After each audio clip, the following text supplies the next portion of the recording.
Population du Gosier, de la Cale et plus largement de la Guadeloupe, bonjour.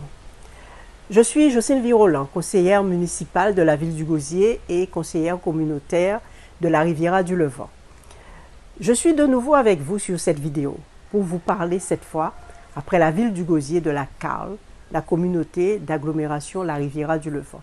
Et plus précisément, pour vous livrer l'analyse que j'ai faite des deux grands livres de la comptabilité de la Cale.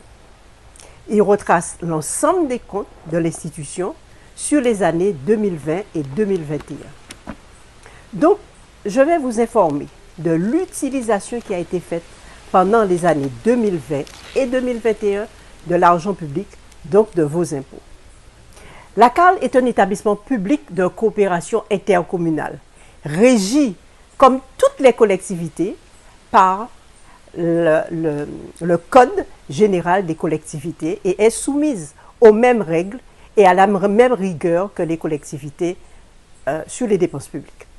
Tout comme la ville, j'ai obtenu la transmission du grand livre des comptes, non sans peine, car après la CADA, la commission d'accès aux documents administratifs, j'ai dû faire appel au tribunal administratif.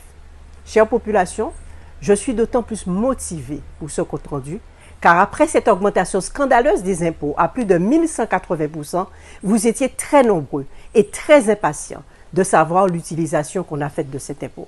Aujourd'hui, vous avez une petite idée de cette utilisation, mais il était important que vous touchiez du doigt la réalité. Alors, pour que cela soit clair pour tout le monde, je rappelle que je suis une élue de l'opposition qui est dans son rôle et qui compte jusqu'au bout remplir avec fierté la mission qui m'a été confiée par la population, celle d'informer, d'alerter sur la gestion de l'actuelle majorité à la tête de la ville et de la Cale et s'il y a lieu de la dénoncer. Dans la partie qui va suivre, je vous propose de vous livrer l'analyse de ces grands livres. Tout comme la ville, évidemment, le grand livre est constitué de dépenses obligatoires, de dépenses utiles telles que les salaires, des factures d'énergie, de dépenses pour l'entretien, des dépenses d'assurance, enfin des factures nécessaires au fonctionnement quotidien et normal d'une collectivité. Mais les dépenses qui ont retenu mon attention et que je vous restitue, ce sont celles que je juge superflues, donc inutiles, c'est-à-dire des dépenses qui auraient pu être évitées et des sommes qui n'ont pas été au service du quotidien des habitants de la Cale. Ce sont également des dépenses incompréhensibles au vu du contexte, par exemple le contexte sanitaire, ou des dépenses importantes par leur montant. Ce sont des dépenses qui nous ont paru scandaleuses alors que les problèmes du quotidien ne sont pas réglés. Elles représentent un montant de 780 929 € et 25 centimes. La première rubrique, c'est la communication.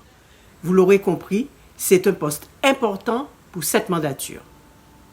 En 2020, sur un total de 291 034,10 € de dépenses globales liées à la communication, nous relevons un montant de 24 659,61 € à attribuer à cette mandature. Donc, comme vous le voyez, 1071 € pour la retransmission de 1000 francs en fin d'année. En 2021, les choses se compliquent. Le budget qui concerne essentiellement la mandature actuelle a fait un bond quantitatif, car sur un budget de 372 801,89 €, toujours sur le chapitre communication, nous répertorions un montant de 326 187,45 €, soit 87%, entièrement consacré à la pub pour des événements. Vous avez ici le détail. Plusieurs faits importants sont à relever dans ces dépenses. Premièrement, pour les agendas de la Cale, l'équipe a dépensé 71 214,44 € pour la conception, l'impression et la distribution des agendas. Deuxième chose, nous voyons apparaître une facture de 40 147 € de la société Cadecom, daté de décembre 2021. Pour quelle prestation? Nous ne savons pas. Troisième chose, nous relevons des prestations qui sont prises en charge par la CAL, mais qui relèveraient beaucoup plus des compétences de l'OTI, au moins des dépenses payées par l'OTI. Prenons l'exemple de la promotion du concours de désirade ville préférée des Français, bonne initiative, pour un montant de 28 712,10 €, la promotion du Chininson, 18 444,50 € et le Tradito, 1139,25 €. Si le montant n'est pas important, mais nous pensons que c'est l'outil qui aurait dû prendre en compte ces dépenses. Deuxième rubrique, fêtes et cérémonies. En 2020, sur un budget global de 50 337,20 €, j'ai pu identifier pour la mandature un montant de 12 920 € de dépenses liées aux fêtes et cérémonies. Des montants certes pas importants, mais avec des interrogations qui portent sur le montant des cadeaux offerts par la collectivité. Sachez que ce sont des initiatives qui répondent à des principes. Je vous joins le texte. En 2021, sur un budget global de 72 798,80 €, toujours pour les fêtes et cérémonies, nous relevons un montant de 53 688,91 € consacré à l'organisation de la visite du maire de Mamoudzou. Alors on se demande où et quand pour un montant de 5 208 €.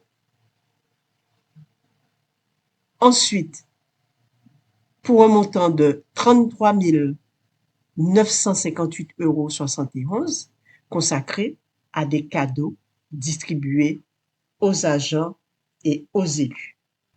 Au total, pour 2020 et 2021, nous comptabilisons pour les fêtes et cérémonies un montant de 85 718,80 €. Somme qui nous interpelle, et pourtant ce n'est pas le pire. Parce qu'on se demande, est-ce que sérieusement ce sont des dépenses utiles pour nos concitoyens? Malgré les mises en garde de notre groupe, l'UME, sur ces dépenses somptuaires, elles ont explosé, chers amis, en 2022. Elles ont été multipliées par 11.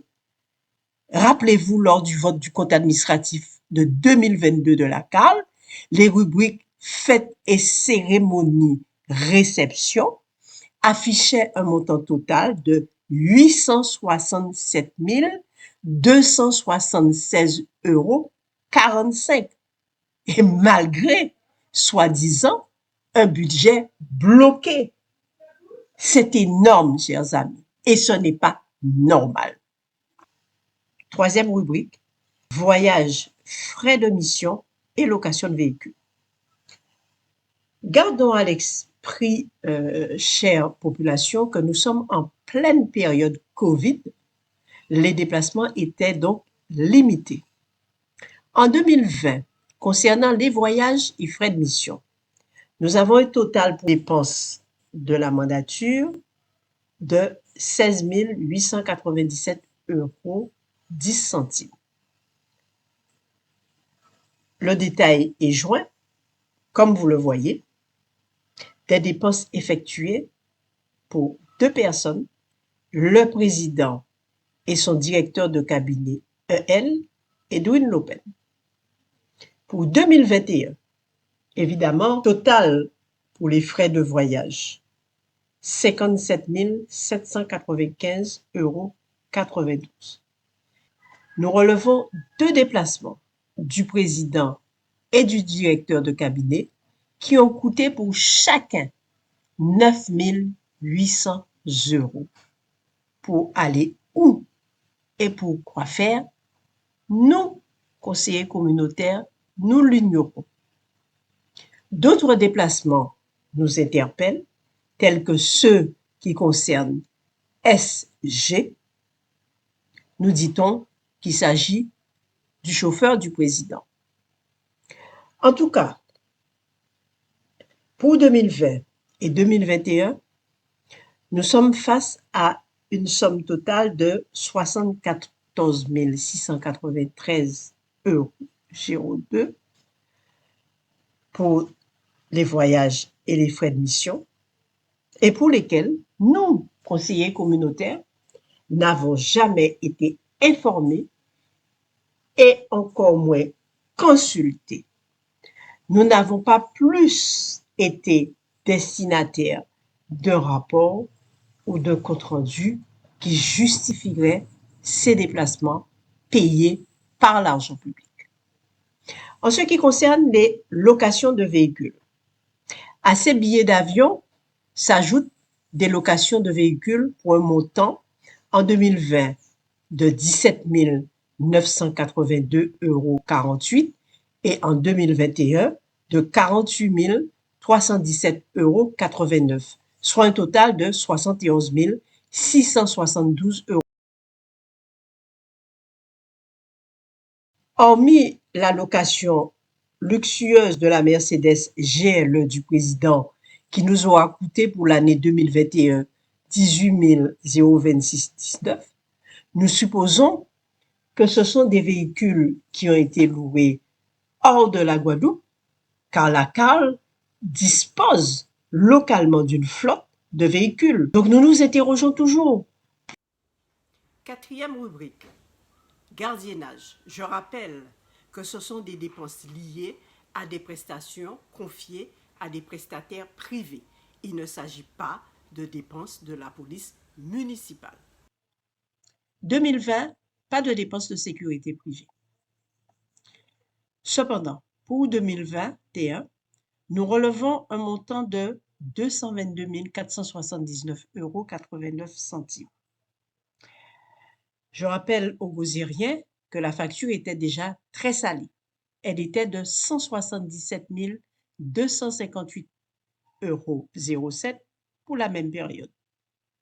Donc, sur une année, nous constatons que les contribuables ont déboursé pratiquement 400 000 euros pour assurer la sécurité de qui et de quels événements. Nous ne le savons pas, car en 2021, nous étions en période Covid. Nous avons repéré une ligne sur le grand livre qui indique « Protection rapprochée, mairie du Gosier ». Se pose la question, s'agit-il des dépenses effectuées pendant la grève du Gosier ou des dépenses effectuées lors des manifestations organisées par les contribuables en lutte contre l'augmentation injuste des impôts? Les deux événements ont eu lieu en 2021.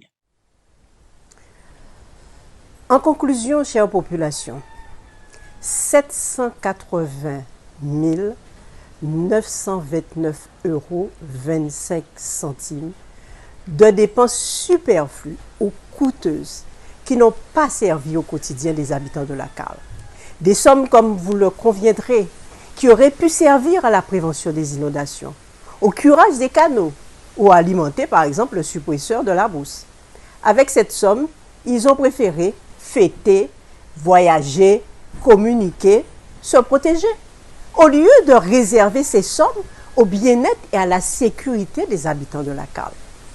Ce sont toutes ces dépenses que l'UME n'a cessé de contester, de dénoncer et a voulu limiter en rejetant le budget de 2022, souvenez-vous. Nous regrettons de n'avoir pas pu aller jusqu'au bout de notre démarche, car certains élus que vous connaissez de l'UME ont préféré conforter le président et sa majorité dans leur choix de gaspiller l'argent public. Pour plus de transparence et pour en savoir plus, un peu plus, tout comme la ville du Gosier, nous avons réclamé les factures pour mieux comprendre les circonstances dans lesquelles ces dépenses ont été effectuées, ainsi que les documents relatifs aux appels d'offres, notamment pour les dépenses liées à la sécurité, à la communication et au voyage en 2021. Mais comme vous pouvez vous en douter, Nous sommes toujours, à ce jour, dans l'attente d'une réponse de la CAR.